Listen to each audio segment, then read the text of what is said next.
आदी करून सर्व साधू संतांच्या कृपाशीर्वादाने तुम्हा सर्व भाविक सज्जन श्रोते मायबापांच्या शुभसंकल्पातून सुरू असलेली आपली ही चिंतन सेवा, त्यातील आजचा हा 3रा दिवस तुकोबरायांच्या या मंगलाचरण प्रकरणातील अभंगावर आपण चिंतन करतो आहोत. कालपर्यंत आपण तेथे माझी हरी वृत्ती राहो या कडीचा थोडासा विचार सद्गुरु कृपेनं केलेला आहे. वास्तविक पाहता मंगलाचरण काय, कसं, मंगलाचरण कोण करतं, मंगलाचरणाचे प्रकार काय याचा आपण विचार करून आलो. त्यानंतर तेथे माझी हरी वृत्ती राहो, तुकोबराय देवाकडे प्रार्थना करतात की माझं मन देवा आपल्या चरणी राहा. मग मनाच्या संबंधानं थोडासा विचार करून आपण पुढे आलो आणि तुकोबरायांनी पांडुरंग परमात्म्याच्या समोर प्रार्थना करताना पांडुरंग परमात्म्याला हरी हे संबोधन का दिलं या संबंधानं आपण कालपर्यंत विचार केलेला आहे. हा हरी आहे. हरी आहे म्हणजे अपहरण करणारा आहे, चोरणारा आहे. चौराग्रगण्यम पुरुषण्यमामी, काल आपण थोडासा विचार त्याबद्दल केला. आणि तुकोबरायांना हरी हे सांगून देवाला आठवण करून द्यायची आहे की देवा, तसं तुम्ही तर नेहमी चोरीच करायच्या कामावर आहात. काय काय चोरी केली? वस्तू पदार्थाची तर चोरी परमात्मा करतोच करतो, पण भक्ताच्या आणि देवाच्या मध्ये ज्या ज्या गोष्टी आडव्या येतील त्या सगळ्या गोष्टीचं अपहरण परमात्मा करतो. भक्तामध्ये आणि देवामध्ये ज्याच्यामुळे अंतर पडेल अशा प्रत्येक गोष्टीचं अपहरण परमात्मा करतो. वृत्रासुराने भागवताच्या 6व्या स्कंधामध्ये वृत्रासुराचं चरित्र आलेलं आहे आणि वृत्रासुराला मारण्यासाठी सर्व देवतांनी अनेक अट्टहास केले. सगळ्यांना तो प्रसंग ज्ञात आहे. दधीची ऋषींच्या हस्तीपासून निर्माण केलेलं शस्त्र जे की इंद्राच्या हातामध्ये प्राप्त झालं आणि वृत्रासुराला मारण्यासाठी इंद्र प्रवृत्त झाला. त्यावेळेला वृत्रासुराच्या लक्षात आलं की आता इंद्र आज आपलं जीवन संपवणार आहे. आणि मग तो वृत्रासुर इंद्राबरोबर काही संवाद करतो आणि इंद्राबरोबर संवाद झाला की भगवान श्री परमात्म्याच्या चरणारविंदी 4 श्लोकामध्ये प्रार्थना करतो. त्याला आपण व्रतचतुश्लोकी म्हणतो. पण व्रतचतुश्लोकीच्या आधीच जो वृत्रासुराचा आणि इंद्राचा संवाद आहे त्याच्यामध्ये वृत्रासुराने इंद्राला सांगितलं, म्हणे इंद्रा, तू मला मारायला आलेला आहेस असं जरी तुला वाटत असलं तरी माझा देव इतका कृपाळू आहे की तो भक्ताला देवाशिवाय माझं म्हणायला काहीच शिल्लक ठेवत नाही. सगळं त्याच्या भक्ताकडचं सगळं काढून घेतो. भक्त जर संपत्ती भक्ताकडे भरपूर झाली तर त्या संपत्तीला माझं म्हणेल आणि देवाला माझं म्हणणार नाही म्हणून कधी कधी काही भक्ताची संपत्ती काढून घेतो. काही वेळेला सगळे घरात भक्ताला प्रतिकूल भेटतात. कशामुळे प्रतिकूल भेटतात? नाते गोते जर लई प्रेम करणारे झाले तर तो भक्त त्याच्यात गुंतून राहू नये आणि देवाला माझं म्हणायचं विसरू नये म्हणून कधी कधी परमात्मा भक्ताला प्रतिकूल परिवार. राऊतबाबाच्या भाषेत बोलायचं झालं तर वारकऱ्याच्या नशिबाला मारकीच म्हैस. कशामुळं? ही देवाची कृपा. स्त्री द्यावी गुणवती तिथे गुणते आशा, या लागी कर्कशा करुनी ठेवी. भाग्य द्यावे तरी अंगी भरे ताठा, या लागी करंठा करुनी ठेवी. याचा अर्थ काय आहे की भक्ताला आणि देवाला अंतर पाडणारी जी जी गोष्ट भक्ताच्या जीवनामध्ये आहे त्या सगळ्याचं परमात्मा हरण करतो. वृत्रासुराचं काय हरण केलं? वृत्रासुराने तिथं जो श्लोक दिलेला आहे तो फार महत्त्वाचा आहे. मला काही तो पाठ नाही, जरा मी कॉपी करतो. त्रैवर्गिकाया सविघातमस्मत् पतिर्विधत्ते पुरुषस्य शक्र ततोनुमेयो भगवत प्रसादो यो दुर्लभो अकिंचन गोचरोन्नी. वृत्रासुर इंद्राला म्हणतोय, म्हणजे इंद्रा, माझा जो परमात्मा आहे तो अकिंचन गोचरोन्नी, अकिंचन गोचर आहे. ज्या भक्ताकडं देवाशिवाय माझं म्हणायला काहीच नाही त्याच भक्ताला तो परमात्मा प्राप्त होतो. मग तुम्ही म्हणाल आम्हाला जर आमच्या प्रारब्धानं ऐश्वर्य प्राप्त झालं असेल तर मग आम्ही देवाला प्राप्त करू शकत? तसं नाही. त्या भक्तानं संपत्तीत राहणं, ऐश्वर्यात राहणं, कीर्तीत राहणं, जगाच्या बाजारात राहणं देहानं राहण्याला महत्त्व नाही, पण त्या भक्ताचं मन मात्र निष्किंचन असलं पाहिजे, सगळ्यापासून असंग असलं पाहिजे. कारण संसाराची कुठलीच वस्तू असंगी महात्म्याला बंधन करू शकत नाही. म्हणून तर संसार वृक्षाचं वर्णन ज्यावेळेला भगवंतांनी 15व्या अध्यायामध्ये केलं, त्यावेळेला त्या वृक्षाला तोडण्यासाठी लागणारं शस्त्र कोणतं सांगितलं होतं देवानी? शस्त्र सांगताना भगवंतांनी एकच शस्त्र सांगितलं की असंग शस्त्रेन दृढेन चित्वा.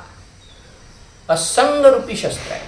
अश्वत्थमेनं सुविरूढ मूल मसंग शस्त्रेन अश्वत्थम एनम सुविरूढ मूलम असंग शस्त्रेन दृढेन चित्वा. याच्यातून असंग होणं हेच संसारातून मुक्त होणं. त्याच्यामुळे आपण ऐश्वर्यात आहोत आणि परमात्मा अकिंचन भक्तालाच प्राप्त होतो, म्हणजे मग आपल्याला प्राप्त होणार नाही अशातला भाग नाही. पण ऐश्वर्यात असूनही सगळ्यापासून अलिप्त जो आहे, डिटॅचमेंट ज्याला साधलेली आहे, अनासक्ती ज्याला साधलेली आहे, म्हणजे अशा भक्ताला तो प्राप्त होतो. आता संसारातून एखाद्या वेळेला भक्त असंग होईल, पण काही परमार्थातलेच बंधनही भक्ताला लागतात महाराज. म्हणून वृत्रासुरांनी सुरुवातीलाच शब्द वापरला, त्रैवर्गिकायास विघातमस्म. भक्ताच्या त्रिवर्गाचा परमात्मा नाश करतो, त्रिवर्गाचं अपहरण करतो. हे त्रिवर्ग काय? मी विद्वज्जनांच्या मुखातून ऐकलेलंच आपल्यापुढे बोलतो आहे. त्रिवर्ग 3 गोष्टीचा नाश करतो. तसं पाहता शास्त्रानं आपल्याला एक नियम घालून दिलेला आहे मनुष्य जीवनाला, की धर्म, अर्थ, काम आणि मोक्ष ह्या 4 गोष्टी साधायच्या. पण परमात्मा भक्ताच्या ठिकाणी धर्म ठेवत नाही, अर्थ ठेवत नाही, काम ठेवत नाही. गीतेतही भगवंतांनी सर्व धर्मान् परित्यज्य माम एकम शरणं व्रज, माम एकम शरणं व्रज. याचा अर्थ काय आहे की भक्ताचा धर्मही कधी कधी परमात्मा काढून घेतो. कितीतरी भक्त असे दिसतील आपल्याला जे कपड्याचं बंधन पाळत नाही, जे विधिनिषेधाचं बंधन पाळत नाही, नित्यनियमाचं बंधन पाळत नाही. आता ह्याच्यात काही म्हणजे अवमान करणारी आहेत साधनेचा, पण काही महात्म्याला हे बंधनं राहिली नाहीत. म्हणजे ते देवानं त्यांचा धर्म काढून घेतला, धर्माचं अपहरण केलं, म्हणजे 4 पुरुषार्थातल्या एकाचं अपहरण केलं. धर्म भक्ताजवळचा अर्थ काढून घेतो परमात्मा, ऐश्वर्य काढून घेतो, आणि तो परमात्मा भक्ताच्या अंतःकरणातला कामही अपहरण करतो. मग काय होतं? भक्ताचा धर्मच देव. तुकोबाराय म्हणतात ना, अमुचा धर्म देव चित्ती. धर्म काढून घेतो म्हणजे धर्म सुटतो, तो अधर्मी निधर्मी बनतो भक्त, असं नव्हे. परमात्मा त्या धर्माच्या विषयाचं अपहरण करतो, स्वतः तिथं प्रस्तुत होतो. म्हणून भक्ताचा धर्मच आहे, देवच भक्ताचा धर्म. भक्ताचं अर्थ काय आहे? देवच भक्ताचा अर्थ आहे. आणि भक्ताचा काम काय आहे? देवच भक्ताचा काम आहे. म्हणजे कामाचा विषय परमात्मा, अर्थ म्हणजे संग्रहाचा विषय परमात्मा, आणि धर्माचाही विषय परमात्मा. अर्थात भक्ताच्या या त्रिवर्गाचं अपहरण परमात्मा करतो. अशा वेगवेगळ्या पद्धतीनं केलेल्या उगाच सहज मला काल चिंतन करताना स्मरण झालं, पण श्लोक पाठ नव्हता, म्हणून म्हणलं मग आज पाठच करायला पाहिजे होता, पण जरा म्हणलं आता कॉपीच करावं. म्हणून या श्लोकाचं आपण हरी या शब्दातून चिंतन केलेलं आहे की हा हरण करतो भक्ताच्या त्रिवर्गाचं, धर्मार्थ कामाचं हरण करतो. मग मोक्षाचं काय? परमात्मा भक्तासाठी मोक्ष हातात आणून देतो, हातात आणून देतो. पण भक्त मात्र तो मोक्ष स्वीकारत नाही. हा पुढचा भाग आहे. पण परमात्मा भक्ताच्या आणि देवाच्या मध्ये येणाऱ्या सगळ्या गोष्टीचं हरण करणारा हा हरी आहे. मग देवा, जर तुम्ही हरीच आहात, हरणच करता, तर आता माझ्याही वृत्तीचं हरण करा आणि तुमच्या चरणी स्थिर करा. म्हणून तुकोबाराय तिथं तेथे माझी हरिवृत्ती राहो अशी प्रार्थना भगवंताच्या चरणी करतायत. पण महाराज, तिथं हरी संबोधन दिलं तुम्ही. आता हरीचे अनंत अवतार आहेत. अनंत अवतार घेशी भक्ता कारणी, कनवाळू कृपाळू दिना लागी उद्धरणी. देवाचे अनेक अवतार आहेत. त्यातल्या नेमकं कोणत्या स्वरूपाच्या ठिकाणी तुमची वृत्ती राहावी अशी इच्छा आहे? हे ज्या वेळेला तुकोबारायला परमात्म्याने विचारलं, तेव्हा तुकोबाराय म्हणतात, देवा, जरी तुमचे अनंत अवतार असले तरी सुद्धा आमची जी काय म्हणा, आमची जी इच्छा आहे आमचा जो भाव आहे तो एका स्वरूपाच्या ठिकाणी दृढ झालेला आहे। याचा अर्थ असा नाही की अन्य स्वरूपाविषयी अनादर आहे, अजिबात नाही। पण कसं आहे, एकच आई आहे, पण ती कलेक्टर आहे, ती कोणाची तरी पत्नी आहे, ती कोणाची तरी मुलगी आहे आणि बाळाची आई आहे। आता बाळ जेव्हा त्या आईला भेटायला तिच्या कुशीमध्ये बसायला जाईल त्यावेळेला कोणत्या अवच्छेदकानं जातं? ती कलेक्टर आहे या अवच्छेदकानं तिच्या कुशीत बसतं का, ती कोणाची तरी पत्नी आहे या अवच्छेदकानं बसतं का, ही माझी माय आहे म्हणून बसतं? सरळ आहे, ही माझी आई आहे याच धारणेनं ते बाळ आईच्या कुशीमध्ये बसतं ना। तसं देवा तुमचे अनेक अवतार आहेत, तुम्ही सर्व सत्ताधीश आहात, याचा अर्थ तुम्ही कलेक्टर आहात, तुम्ही अमुक आहात तमुक आहात, पण आमच्यासाठी आमची माय म्हणून जे स्वरूप तुम्ही धारण केलेलं आहे त्याच स्वरूपाच्या ठिकाणी आमचं मन राहावं। आणि ते स्वरूप म्हणजे कोणतं आहे तर दिनाचा सोयरा पांडुरंग म्हणून समचरण दृष्टी विटेवरी साजिरी तेथे माझी हरिवृत्ती राहो। तुकोबरा म्हणतात देवा आमच्यासारख्या दिनहीनाचे सोयरे तुम्ही आहात। अन्य अवतारात दिनहीनाचा सोयरा परमात्मा नाही। आपल्याला पुढे त्याचं चिंतन देवाची दृष्टी सम कशी आहे या संबंधानं करायचं आहे। याचा अर्थ तो दीनवत्सल नाही का आहे याबद्दल संशय नाही, पण जी त्याची विठ्ठल परमात्म्याच्या स्वरूपामध्ये जी दिनाविषयीची आत्मीयता आहे ती सगळ्याच अवतारात ती स्पष्ट होती असं दिसत नाही। म्हणून तुकोबरा म्हणतात देवा तुम्ही विटेवर उभे आहात, सुंदर साजिरं गुजिरं रूप धारण केलेलं आहे, समपाय धारण केलेले आहेत आणि समदृष्टीनं सर्व भक्तांना निहाळत आहात, असं जे तुमचं रूप आहे त्या ठिकाणी माझी वृत्ती राहो। म्हणून तुकोबरा म्हणतात तेथे माझी हरिवृत्ती राहो। मग महाराजांनी तेथे म्हणजे कोठे तर समचरण दृष्टी विटेवरी साजिली हे वस्तू निर्देश रूप मंगलाचरण इथं तुकोबरांनी केलेलं आहे। माझी वृत्ती तुमच्या चरणी राहो म्हणणं हे आशीर्वाद मागणं आहे, म्हणून आशीर्वाद रूप मंगलाचरण आहे। आणि समचरण दृष्टी विटेवरी हे रूपाचं वर्णन आहे, म्हणून हे वस्तू निर्देश रूप मंगलाचरण आहे। पण आता त्याच्यातही वस्तू निर्देश रूप मंगलाचरण करत असताना देवाच्या स्वरूपाचं वर्णन करावं। मग स्वरूपाचं वर्णन करायचं म्हटलं की दोन पद्धतीनं देवाच्या रूपाचं वर्णन करता येतं, देवाच्या स्थितीचं वर्णन करता येतं। दोन पद्धतीनं म्हणजे कोणत्या कोणत्या? एक तटस्थ लक्षणाने देवाचं वर्णन करणं आणि दुसरं स्वरूप लक्षणाने देवाचं वर्णन करणं। आता हे तटस्थ लक्षण काय, स्वरूप लक्षण काय, या गोष्टीचा विचार करायचा म्हणलं तर पुन्हा चिंतनाचा विषय आहे। मी काय तसा त्याबद्दल यथार्थ चिंतन करू शकेल असं नाही, पण सद्गुरुमुखातून साधू संतांच्या मुखातून जे ऐकलं ते आपल्याशी बोलतो। स्वरूप लक्षण आणि तटस्थ लक्षण काय? कुठल्याही वस्तूचं स्वरूपाचं वर्णन करत असताना दोन पद्धतीनं केलं जातं।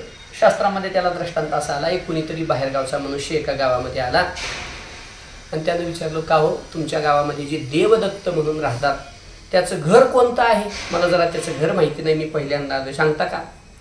एका माणसानं सांगितलं की म्हणे ज्या घरावर कावळा बसलेला इथून पुढे जा, डावीकडे वळा उजवीकडे वळा, चौक लागेल, अमुक होईल तमुक होईल, आणि तिथं गेल्यानंतर ज्या घरावर कावळा बसलेला आहे ते घर देवदत्ताचं आहे। आता भानगड अशी होती, हे लक्षण चुकीचं होतं असं नाही, कारण तो माणूस जेव्हा त्या देवदत्ताच्या घरापुढून येत होता त्यावेळेला तिथं कावळे बसलेले होते, पण कावळा कायमच घरावर बसलेला असतो का? आता तसे बरेच कावळे असतात घर सोडत नाही, तो भाग वेगळा आहे, पण कावळा कायम घरावर बसलेला नसतो। आता घराचं वर्णन करायचं आहे, पण जे वर्णन करत असताना जे लक्षण कधी असतं तर कधी नसतं, तर अशा स्थितीमध्ये जे लक्षण असतं त्याला तटस्थ लक्षण म्हणतात। ते कधी आहे तर कधी नाही। उदाहरणार्थ महेश महाराज कसे आहेत, कोणते आहेत महेश महाराज? आता कोणीतरी कीर्तनात पाहिलेलं असेल आणि त्यांनी जर म्हटलं की म्हणे ज्यांनी धोतर घातलेला आहे, नेहरू घातलेला आहे, कंबर बांधलेली आहे, डोक्याला फेटा बांधलेला आहे, ते महेश महाराज। लक्षण चुकलं का? नाही। पण हे लक्षण कायम माझ्याजवळ राहणार आहे का? कायम फेटा बांधणार आहे का मी? कायम कंबर बांधणार आहे का? याचा अर्थ असा आहे हे तटस्थ लक्षण आहे। मग स्वरूप लक्षण काय? म्हणले ज्यांचा चेहरा असा आहे, ज्यांचं स्वरूप असं आहे, ज्यांची शरीरयष्टी अशी आहे, असं वर्णन केलं की ही बदलणारी गोष्ट आहे, याला म्हणावं स्वरूप लक्षण। तसं आता ते देवदत्ताचा आपला विषय सुरू होता, ज्या घरावर कावळा बसलाय ते देवदत्ताचं घर, हे झालं तटस्थ लक्षण। आता स्वरूप लक्षण काय? दुसऱ्याने सांगितलं अरे असं सांग नाही, जरा नीट सांग. त्याने सांगितलं बाबा असं असं जा, डावं उजवं अमुक तमुक करा. आणि तिथं गेल्यानंतर जे घर चिरेबंदी दगडामध्ये बांधलेलं आहे, ज्याच्या दरवाजाला अशा अशा पद्धतीचे सजावट केलेली आहे, ज्याच्या घरावर सुंदर अशी ध्वजा लावलेली आहे, असं जे घर आहे ते देवदत्ताचं घर आहे. आता याच्यात काही बदल होणार आहे का? नाही. याचा अर्थ हे स्वरूप लक्षण आहे. तसं देवाचं तटस्थ लक्षण आणि स्वरूप लक्षण. आता देवाचं तटस्थ लक्षण म्हणजे देवाचे सगळे अवतार हे देवाचं तटस्थ लक्षण. देव कसा आहे? धपाच माणसाला विचारलं कसा आहे देव? एकानं सांगितलं नीलांबुज श्यामलकांत, असा जो आहे नीलांबुज. रामरक्षेतला श्लोक मला जर ध्यानात येणार पटापटापटा. ध्याये राजानुबाहुं धृतशरधनुषं बद्ध पद्मासनस्थं पीतं वासो वसानं नवकमलदलस्पर्धिनेत्रं प्रसन्नं वामाङ्कारूढ सीता मुखकमलमिलल्लोचनं नीरदाभं नानालंकारदीप्तं ददतमुरुजटामण्डलं रामचंद्रम. असा देव आहे. म्हणजे बरं. एकानं सांगितलं नाही नाही नाही तसा देव नाही. वंशी भूषितकरान्नवनीरदाभात पीतांबराधरणबिंबफलाधनुष्ठात पूर्णेंदु सुंदर मुखादरविंद नेत्रात, असा देव आहे. कृष्णात परम किमपि तत्व महन न जाने. म्हणजे एकाने रामाचं वर्णन केलं देव असं आहे म्हटलं, एकाने कृष्णाचं वर्णन केलं देव असं आहे म्हटलं, तिसऱ्याने म्हटलं नाही नाही नाही असा देवच नाही. मग कसं आहे ते? म्हणे मनोजवम मारुततुल्य वेगम जितेंद्रियम बुद्धिमतां वरिष्ठम वातात्मजम वानरयुथ मुख्यम श्रीरामदूतम शरणम. तसा देव आहे. एकाने म्हटलं असा नाही म्हणे. मग कसा आहे? नागेंद्रहाराय त्रिलोचनाय भस्मांगरागाय महेश्वराय, असा देव आहे. आता यातलं कोणाचं चुकलं? कोणाचंच चुकलं नाही. बरोबरच आहे. देव असा आहे का असा आहे, देव तसा आहे का तसा आहे, हे सगळं जे देवाचं वर्णन आहे याला म्हणतात तटस्थ लक्षण आणि त्याचं वर्णन. मग तो कधी राम आहे, कधी कृष्ण आहे, कधी विठ्ठल आहे, कधी मारुतीराय आहे, कधी महादेवाच्या रूपात आहे, कधी कोणत्या रूपात आहे. बरं, मग स्वरूप लक्षण काय? ज्याच्यात कधीच बदल होत नाही. मग ते स्वरूप म्हणजे देवाचं कसं आहे? त्यासाठी तुकोबांनी इथं शब्द वापरला समचरण. हे स्वरूप लक्षण. आता इथं अजून एक थोडीशी, आता आपण निवांत चिंतन करतो आहोत म्हणून असं चिंतन करायला हरकत नाही. निवांत थोडं. समचरण हे देवाचं स्वरूप लक्षण तुकोबांनी सांगितलं. आणि समचरण हे देवाचं तटस्थ लक्षणही आहे पुन्हा. म्हणजे कसं? आता त्याला थोडासा विचार जर असा करायचा झाला, आधी स्वरूप लक्षण आणि देवाचा विचार करू. देवाचं समचरण, सम आणि चरण म्हणजे पाय. पण चरण हा जो शब्द आहे तो मोठ्या लोकांच्या स्वरूपाचा वाचक आहे. स्वरूपवाचक चरण शब्द वापरला जातो. आता मोहगम बोलतो उगा आपण आहोत म्हणून बोलतो. मला सांगा, सामान्य माणसाचा जो वापरला जाणारा पाय शब्द आहे, पाय हा फक्त पायापुरता वापरला जातो का त्याच्या चारित्र्याला गृहीत धरून वापरला जातो? चारित्र्याला गृहीत धरून वापरला जातो ना. एक महाराज एका गावात 20 वर्षानंतर गेले आणि त्यांनी विचारलं, का मी मागच्या वेळेला आल्यानंतर अमुक अमुक माणूस फार धडपड करत होता, यावेळेला दिसत नाही. एकाने म्हटलं, महाराज त्याचं नाव काढणं का? त्यानं त्याच्या जीवनामध्ये एवढा परमार्थ केला आणि शेवटी पाय वाकडा टाकला. पाय वाकडा टाकला म्हणजे पाय वाकडा टाकला किंवा पाय घाणीत भरिवला म्हणतात काय काय माणसं. म्हणजे काय केलं होतं त्यानं? पाय चलता चलता असा जरा बाहेरून टाकला का? काय केलं नेमकं? तर पाय वाकडा टाकला म्हणजे त्याचं चारित्र्य बिघडलं. पाय घाणीत टाकला म्हणजे पाय घाण केला म्हणजे त्याचं चारित्र्य बिघडलं. याचा अर्थ काय आहे? आपले पाय हे चारित्र्याचं प्रतीक आहेत. तर महापुरुषांचे, देवाचे पाय हे त्याच्या स्वरूपाचं रूपक आहे. उत्तमानाम स्वरूपम ही चरण शब्देन मन्यते, शास्त्रवचनच आहे. याचा अर्थ त्यांचं स्वरूप दर्शविणारे ते त्यांचे चरण आहे. मग तुकोबारा जर देवाचे समचरण म्हणताय तर देवाच्या स्वरूपाचा विचार तुकोबारा सांगतात की देवाचं स्वरूप हे सम आहे. परमात्मा सर्वत्र समस्वरूपानं व्यापलेला आहे. काही माणसं म्हणतात इथं आहे तिथं नाही, तिथं आहे इथं नाही, देव आला देव गेला, असं होत नाही. देवाकडे आवागमन ही भानगडच नाही, कारण तो कुठं नाही. स्वगत सजाती विजाती भेदरहित असणारा हा परमात्मा, प्रत्येक क्षणात प्रत्येक कणात असणारा हा परमात्मा, देशकाल वस्तू भेद मावळला देश काल वस्तू परत्वे ज्याला कधीच भेद संभवत नाही, त्याचं अपूर्णत्व संभवत नाही, असा असणारा परमात्मा सर्वत्र समस्वरूपात व्यापलेला आहे. कितीतरी प्रमाण आपण सगळ्यांनी ऐकली. समोहम सर्वभूतेषु हृद्देशेषु तिष्ठति नमे द्वेषोस्ति न प्रियः. परमात्मा सर्वत्र समस्वरूप, ब्रह्म सर्वगत सदा सम. अवघे समब्रह्म पाहे सर्वाभूती विठ्ठल आहे. अवघे समब्रह्म पाहे, सर्वत्र सम आहे परमात्मा. तिथं विषमता परमात्म्याच्या ठिकाणी संभवत नाही. म्हणून हे समचरण हे ब्रह्माचं वाचक तुकोबरांनी इथं म्हणजे स्वरूप लक्षण केलेलं आहे म्हणायला हरकत नाही. मग हा विठ्ठल परमात्मा साक्षात ब्रह्म आहे का हो? म्हणजे हो, समचरण सांगण्यामध्ये हे साक्षात ब्रह्म आहे हे तुकोबरांना सांगायचं आहे. वास्तविक पाहता बरेच माणसं सगुणाला कमी समजतात आणि ब्रह्मवस्तूला श्रेष्ठ समजतात. पण आपल्या संतांनी त्यात भेद केला नाही. सगुण निर्गुण तुझं म्हणे वेद, तुका म्हणे भेद नाही ना मी. कारण हा परमात्मा श्री पंढरीनाथ ही साक्षात आळलेलं ब्रह्म आहे म्हणायला हरकत नाही. भगवंताचा तो विग्रह म्हणजे ब्रह्मवस्तू आहे, यात किंचित संशय नाही. म्हणे विठ्ठल ब्रह्मनो हे त्याचे बोल नाही का. तुकोबराय म्हणतात विठ्ठलाला जे ब्रह्म नाही असं म्हणतात, औपाधिक ब्रह्म उपाधीनं नटलेला हा विठ्ठल आहे असं जे म्हणतात, तुकोबराय म्हणतात त्याचे बोल नाही का. ज्ञानोबरायांनी सुद्धा पांडुरंगाचं वर्णन करताना कसं केलेलं आहे. नेनो ब्रह्ममार्ग चुकले आणि ते उघडे पंढरपुराशी आले. इथं अजून एक चिंतन करता येईल आपल्याला. ब्रह्ममार्ग चुकले, तुम्ही तर आत्ता म्हणलात की ज्याला स्वगत सजातीय विजातीय भेद संभवत नाही, देशकाल वस्तुपरत्वे ज्याला भेद संभवत नाही. आणि इथं तर ज्ञानोबराय म्हणतात ब्रह्ममार्ग चुकले. जे सर्वज्ञान ते चुकतं कसं? जे सर्वगत आहे तो मार्ग चुकेल असं कसं? हे कसं हो? ज्ञानोबरायांना काही लोकांनी प्रश्न विचारला. ज्ञानोबरायांनी सांगितलं नेनो. ते कसं झालं मला ठाऊक नाही, पण एवढी गोष्ट खरी की ब्रह्म मार्ग चुकले ते उघडे पंढरपुराशी आले. बरं, पंढरपूरला येताना कसं आलं? मायेला घेऊन आलं का? नाही, म्हणले उघडे पंढरपुराशी आले. उघडे आलेत परमात्मा, म्हणजे निरुपाधिक स्वरूपामध्ये परमात्मा पंढरीला आलेले आहे. म्हणून आमचे गुरुजी दिवेगावकर बाबांनी त्यांच्या मंदिरामध्ये पांडुरंगाची, फक्त पांडुरंगाची स्थापना केली. म्हणजे रुक्मिणी आहे साहेब म्हणजे नाही, ज्ञानोबरायचं प्रमाण आहे उघडे पंढरपूर असे आले. मग रुक्मिणीला कशाला जोडायचं? म्हणजे ती महात्म्याची गोष्ट आहे, ती तो भाग वेगळा आहे.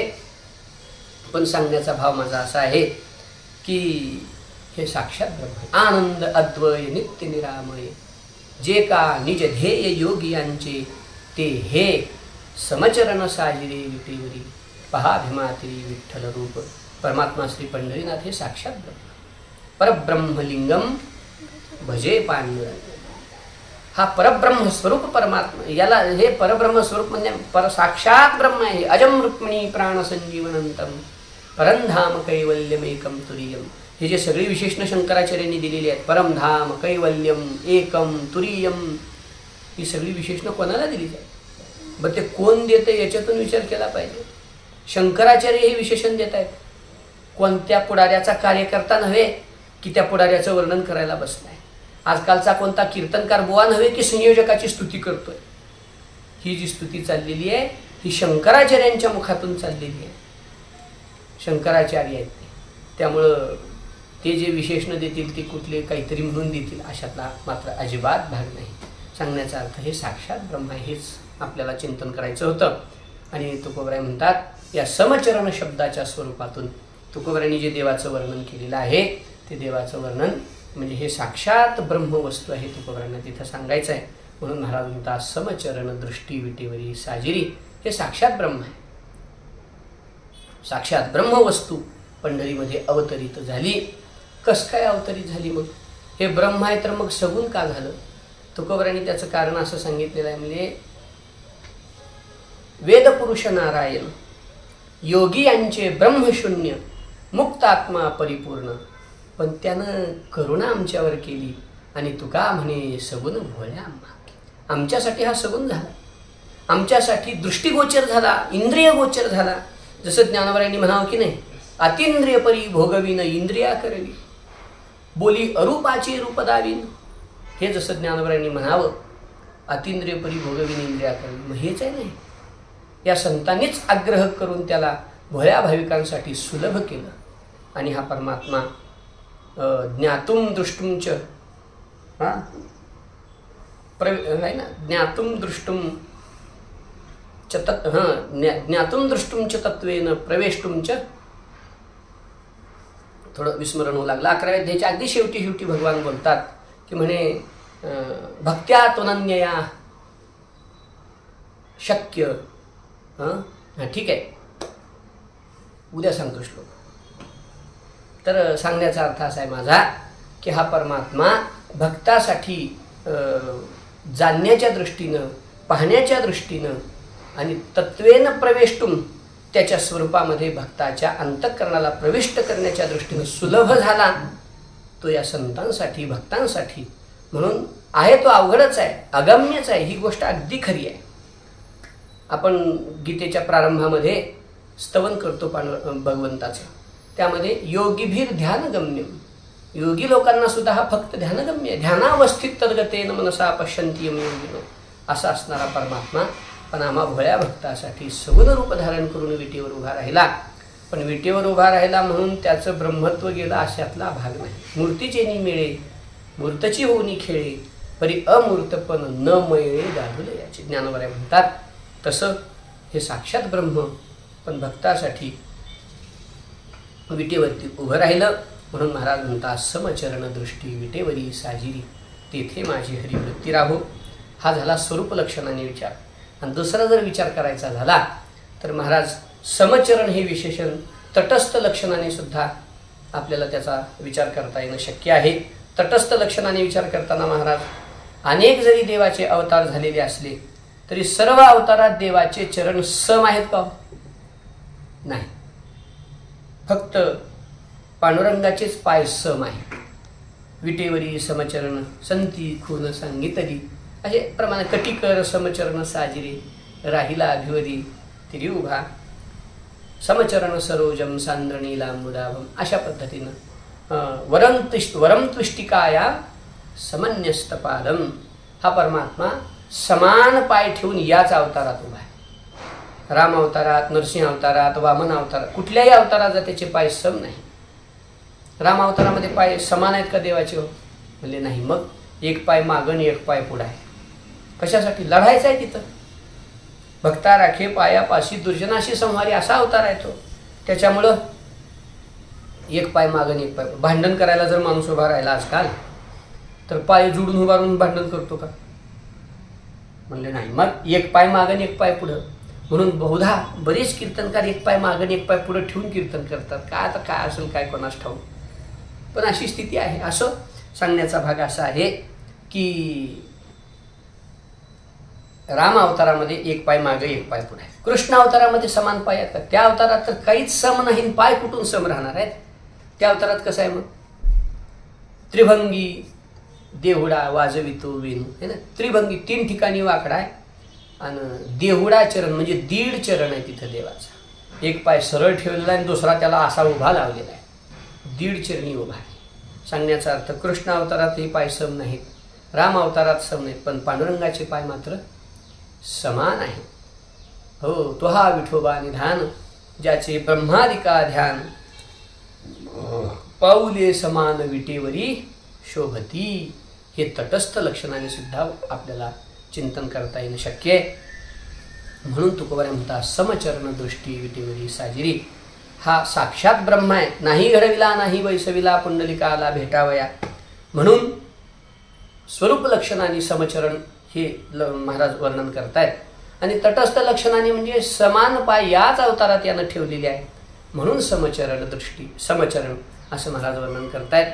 आता राहिला विषय समदृष्टीचा. याची दृष्टी सम आहे.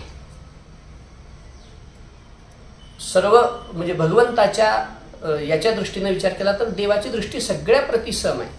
कोणी आसुर असो, भक्त असो, विषयी असो, नात्यागोत्याच्या निमित्तानं असो, कोणी कोणत्याही निमित्तानं असो, ज्याची प्रवृत्ती भगवंताकडे प्रवाहित झाली त्याला त्यानं मोक्षाचंच प्रसाद म्हणून त्याच्या हातामध्ये दिलेला आहे. म्हणून याची दृष्टी सम आहे असा एक भाव आहे. पण पंढरीनाथाच्या समदृष्टीचा विचार आपण थोडं वेगळ्या पद्धतीने करणार आहोत. तो कसा करायचा आहे, काय करायचा आहे, उद्याला पाहू. आज म्हणजे आपली वेळ संपलेली आहे, जास्त वेळ बोलायचं नाही असं जरा सगळ्यांचं म्हणणं येऊ लागलं की अर्ध्या तासापेक्षा जास्त नका. ठीक आहे, तसं तर समचरणाचा विचार आज आपण केलेला आहे. उद्याला समदृष्टीच्या संबंधानं थोडंसं चिंतन करू. सद्गुरुनाथ जशी कृपा करतील तसं करणार आहोत आपण. तर काय, फोडीला भांडार धन्याचा हा माल, तेथे मी हा माल भारवाही, या दृष्टीनं सद्गुरुनाथ जशी कृपा करतील तसं समदृष्टीचा उद्याला विचार करणार आहोत. आजची सेवा या ठिकाणी पूर्ण करू. पुंडलिक वरदा हरी विठ्ठल श्री ज्ञानदेव तुकाराम. आता ते प्रश्नासंबंधानं काही थोडंसं बोलायचं म्हणजे एक दोघांनी प्रश्न विचारलेत. आता जे एक प्रश्न आहे त्याचं आपण पुढं चिंतन करणारच आहोत की तुकोबराय पांडुरंगाच्या चरणी वृत्ती राहावी असं का म्हणतात. अन्य जगताच्या ठिकाणी नाही, ठीक आहे, पण अन्य देवी देवतांबद्दलही तुकोबराय वर्णन करताना म्हणतात नको म्हणे तेथे माझी हरी. नव्हे अन्य अवताराप्रती बी तुकोबरायांची निष्ठा दिसत नाही, पांडुरंगाच्याच चरणी राहावी असं का म्हणतायत, त्याचं आपण पुढं चिंतन करू जरा. आणि दुसरा प्रश्न असा आला आहे की म्हणजे नामस्मरणात मन लागण्यासाठी काय करावं सांगतो. अभ्यासेन तु कौंतेय, देवाने स्पष्ट सांगितलेलं आहे की अभ्यासानंच होणारी गोष्ट आहे. बरं, काल आपण ओवी म्हणालो यया मनाचे एक निके, देखिले गोडीची या ठाया सोके, म्हणून अनुभव सुखची कौतुके दावी जायची. किंवा देवानी 12व्या अध्यायात खूप त्याचा विस्तार केलेला आहे की म्हणजे अभ्यास याचा अर्थ पुस्तकं वाचावे, ग्रंथ वाचावे, ते तर चांगलीच गोष्ट, तो तर अभ्यास आहेच. पण इथं देवाला अभिप्रेत जो अभ्यास आहे तो म्हणजे प्रॅक्टिस. या अर्थाने प्रॅक्टिस मेक्स मॅन परफेक्ट, हे जसं आजकालचं एक वाक्य आहे तशा पद्धतीनं त्या मनाला नेहमी त्यात गुंतवून ठेवा. या आटा पहारा माझारी मोठके निमिषभरी देतो जा. थोडं करा नामस्मरण, थोडं करता अनायास जसं पुनवे होणं जैसे, शशीबिंब दिसे हरपतावसे नाहीची होय, त्या पद्धतीनं तैसे भोगातून निघता चित्त मज माझी रिघता, हळूहळू पंडू सुता मीची होईल. या अर्थाने हळूहळू त्या मनाला ती सवय लावा. कसं आहे, एका दिवसात काहीच होणार नाही. लग्न झालं मी आजी व्हावं म्हणलं तर कसं होईल आजी, पण आजी व्हायसाठी आधी तिला कोणाची तर बायको व्हावं लागेल, बायको झाल्यानंतर कोणाची तरी आई व्हावं लागेल, आई झाल्यानंतर कोणाची तरी सासू व्हावं लागेल, आणि सासू झाल्यानंतर मग मात्र ती आजी होऊ शकते. तसं ह्या मनाचं काम आहे. हो, लगेच आपलं पी हळद की हू गुरी लाग कसं होईल, तसं होणार नाही. हळूहळू ढाळे केतुलेनी एके वेळी त्या मार्गाचे निबळे निश्चित ठाके. फक्त मार्गाचे निबळे, याचा अर्थ असा आहे की प्रयत्नात राहिलं पाहिजे. होईना म्हणून सोडून दिलं तर मग आपण अपयशी झालो म्हणायला हरकत नाही. पण हळूहळू ढाळे त्या मनाला हळूहळू नामाची गोडी लावित राहावी. लागत नाही तरी लावित राहावी. गोड वाटत नाही, आनंद येत नाही तरी त्या मनाला पुन्हा त्या नामामध्ये गुंतवत राहावं. रोज थोडं नामाचा प्रभाव वाढवत राहावा त्या मनावरचा. मग हळूहळू एक दिवस असं येईल की माझी मज झाली अनावर वाचा, छंद या नामाचा घेतला असे, असं झाल्याशिवाय राहत नाही. सर्वांनाच पुनश्च एकदा रामकृष्ण. पुंडलिक वरदा हरी विठ्ठल श्री ज्ञानदेव तुकाराम. विठ्ठल विठ्ठल विठ्ठल विठ्ठल. पुंडलिक वरदा हरी विठ्ठल श्री ज्ञानदेव तुकाराम.